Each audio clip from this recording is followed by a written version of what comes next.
I still remember the day I walked into that restaurant. The smell of freshly baked bread and roasting meats filling my nostrils and making my stomach growl with hunger. It was a chilly autumn evening, and the warm glow of the restaurant's interior was a welcome respite from the cold outside. The sounds of sizzling pans and muted conversations filled the air as I made my way to the table, my eyes scanning the menu with anticipation. But as I sat down, I couldn't shake off the feeling of being watched.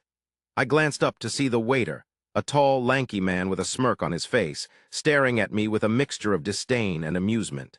I tried to brush it off, thinking maybe I was just being paranoid. But as he approached our table, his eyes lingered on my body, and I could sense the judgment radiating from him like a palpable force. "Can I take your order?" he asked, his voice dripping with condescension, as if he was doing me a favor by even bothering to serve me. I tried to ignore the sting of his tone and ordered my meal, but as I waited for my food to arrive, I couldn't help but feel a sense of unease. It was as if everyone in the restaurant was staring at me, whispering to each other and snickering behind my back. And then, it happened. As I was about to take a bite of my meal, a group of rowdy diners at the next table started making snide comments about my weight. "Look at her, she's got a whole pizza by herself," one of them jeered. "No wonder she's so fat." The restaurant staff did nothing to intervene, simply standing by and watching as I was publicly shamed. The other diners around me seemed to be enjoying the spectacle, their eyes gleaming with morbid curiosity. I felt a wave of shame wash over me, followed by a hot surge of anger.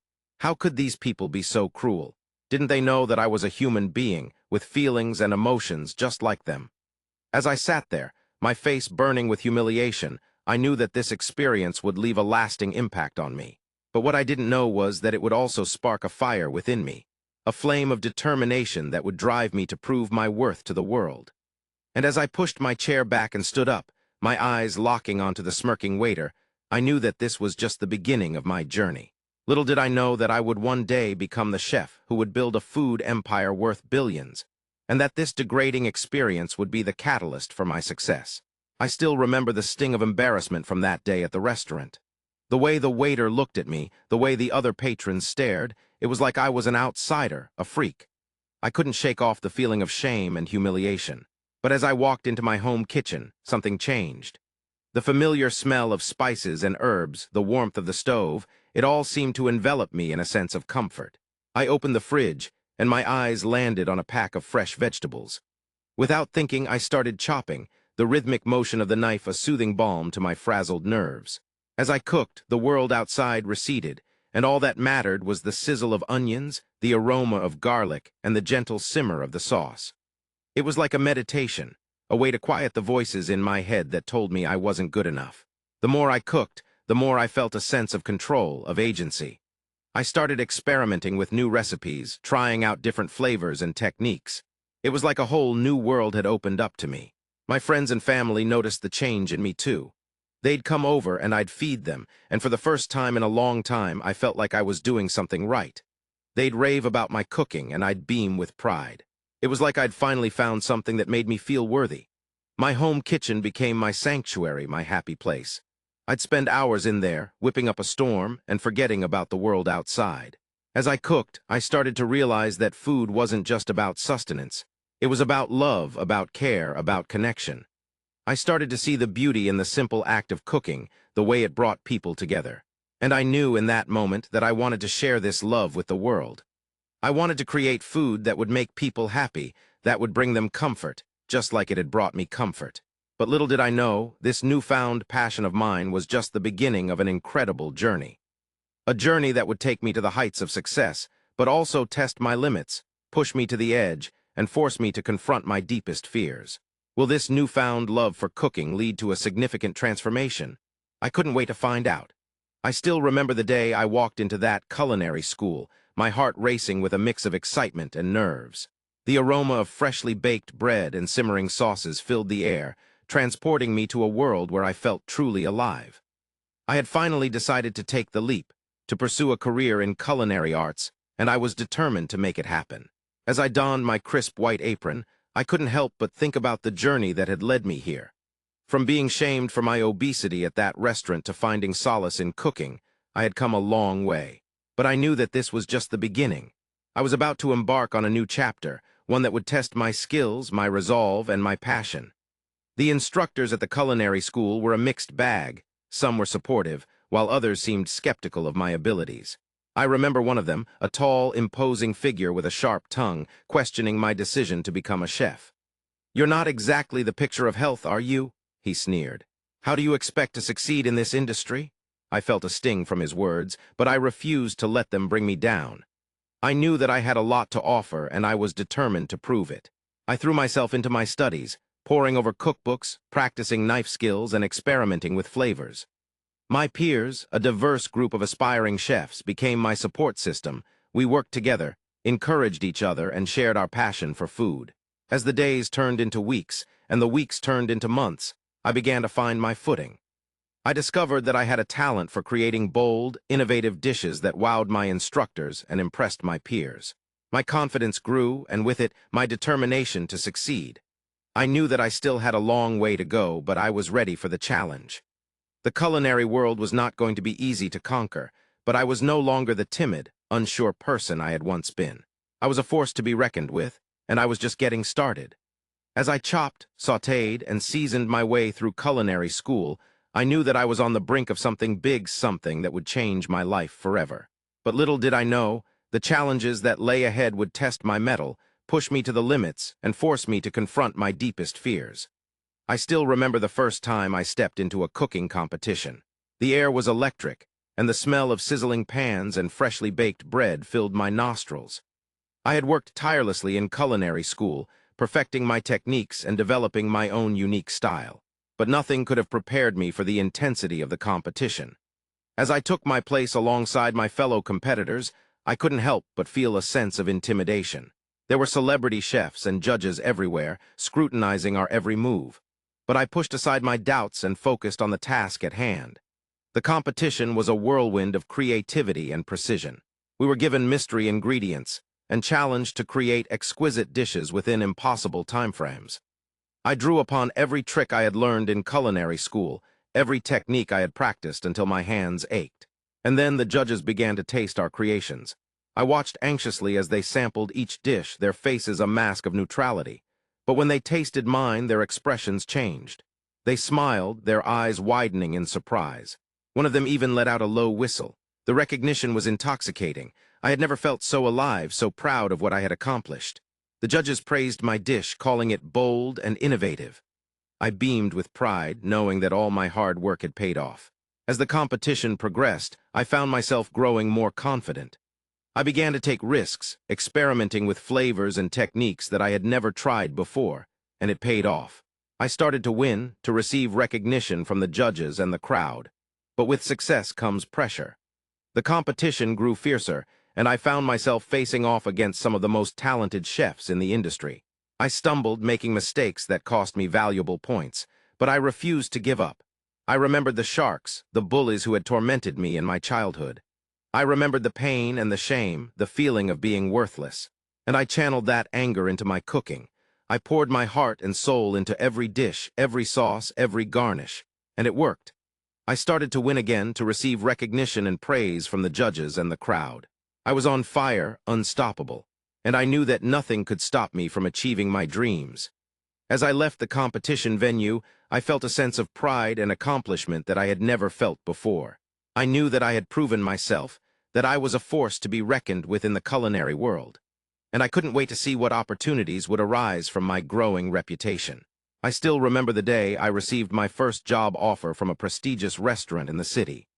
I had been working tirelessly in the kitchen, perfecting my craft, and building a reputation as a skilled and innovative chef. The offer was a validation of all my hard work, and I felt a sense of pride and accomplishment.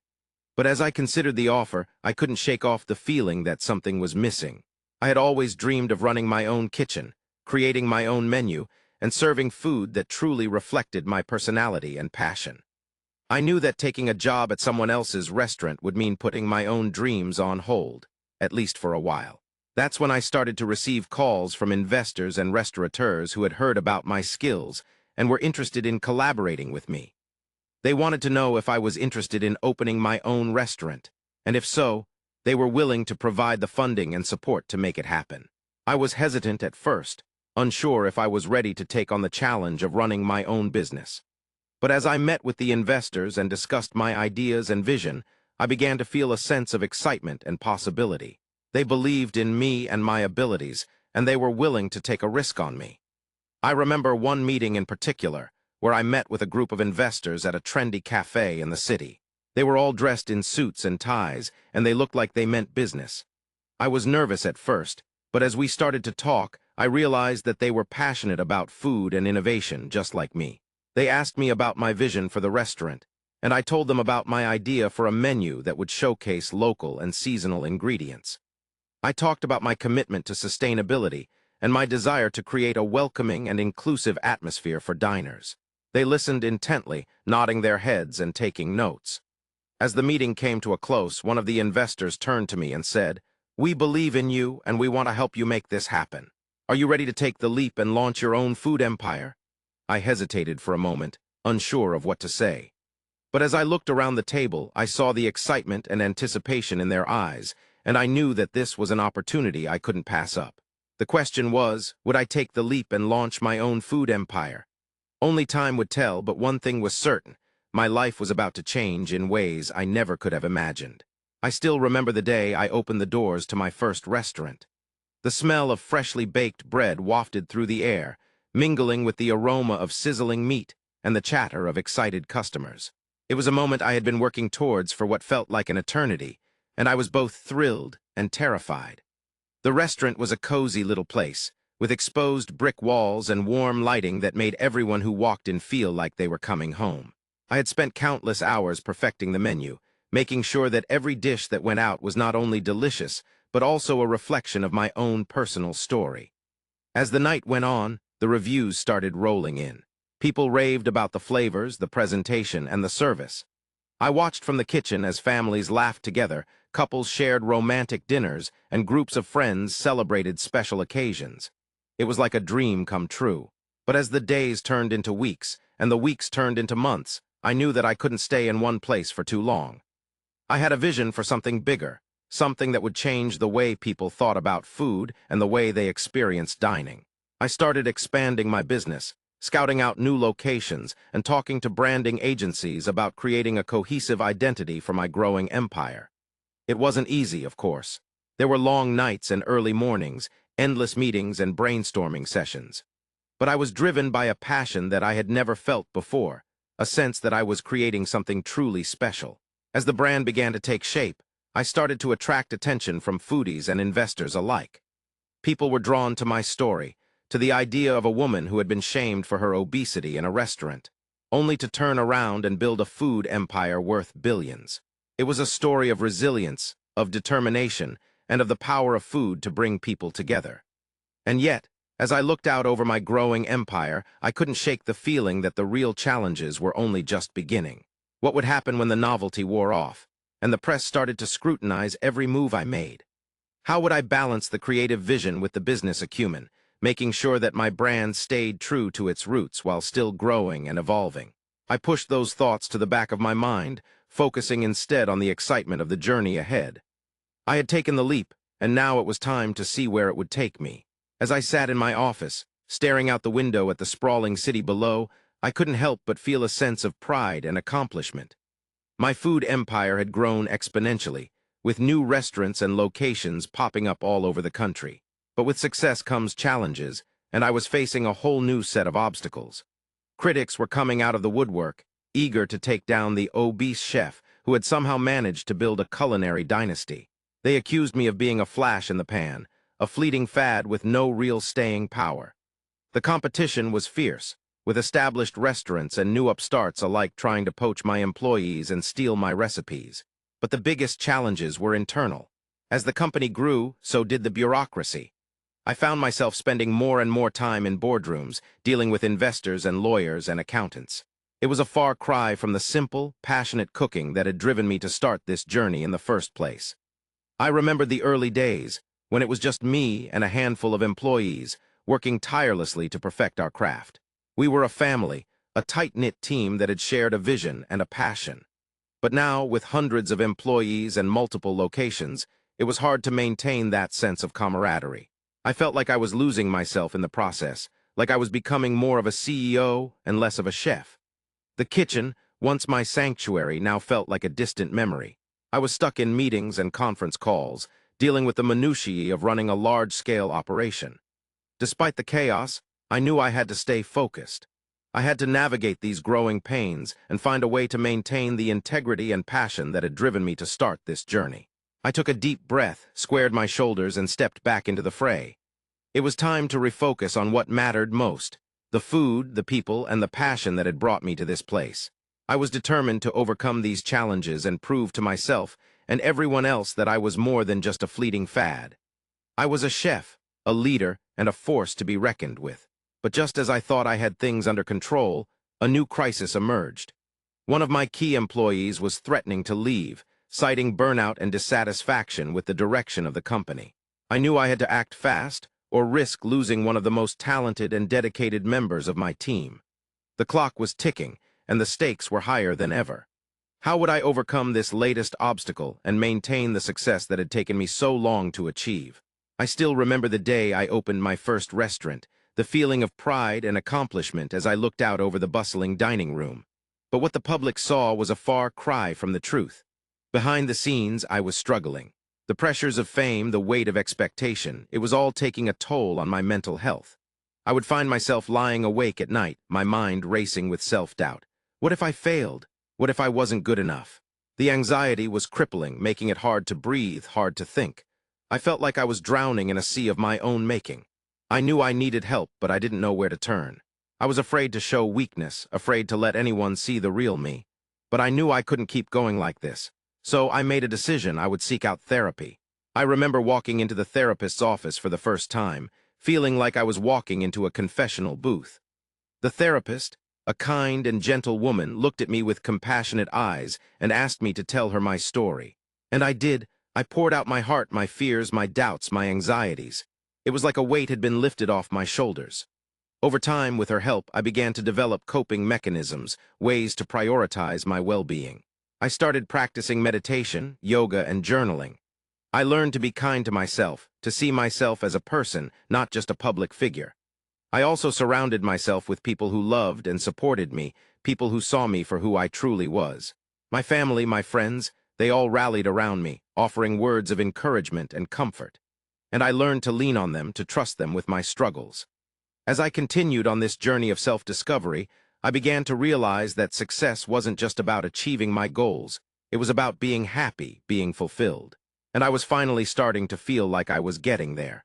But the real test came when I was faced with a difficult decision. A business deal had gone sour, and I was faced with the possibility of losing everything. My anxiety spiked, my self-doubt creeping back in. But this time I knew what to do. I took a deep breath, I centered myself, and I made a decision that would change the course of my life forever. I stood up for myself, I stood up for my values, and I walked away from the deal.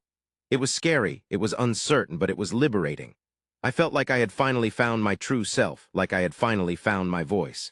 And that's when it hit me, the realization that my struggles, my personal demons, they were a part of me, but they didn't define me. I was more than my anxieties, I was more than my fears.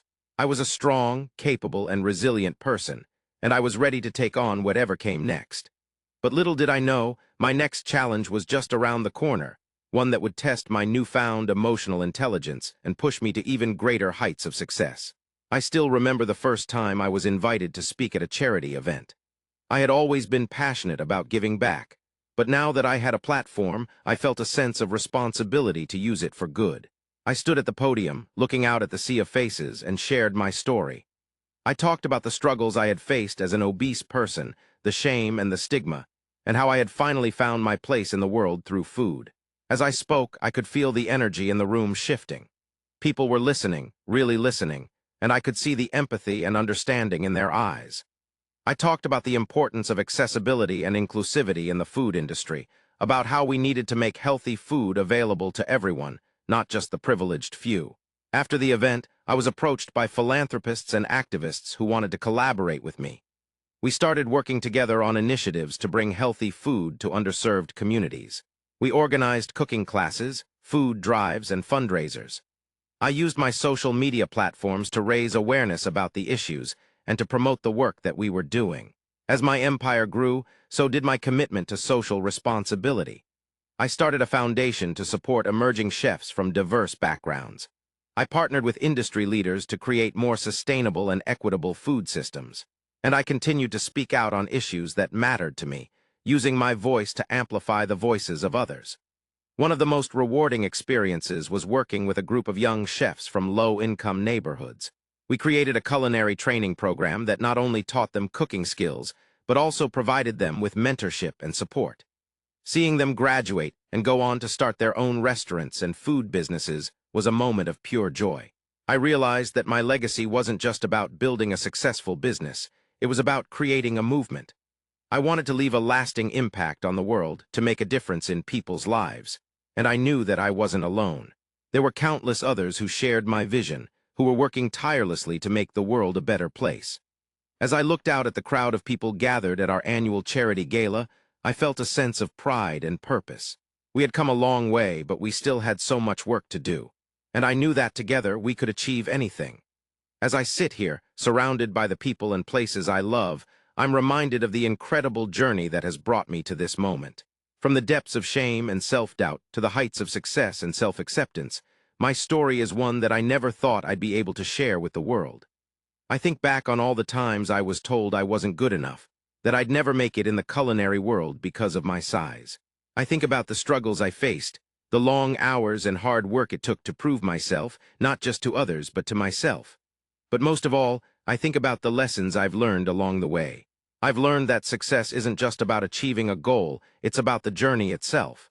It's about the people you meet, the experiences you have, and the growth you undergo.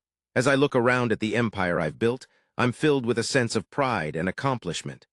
I've created something truly special, something that will outlast me and continue to inspire others long after I'm gone. But with that pride comes a sense of responsibility.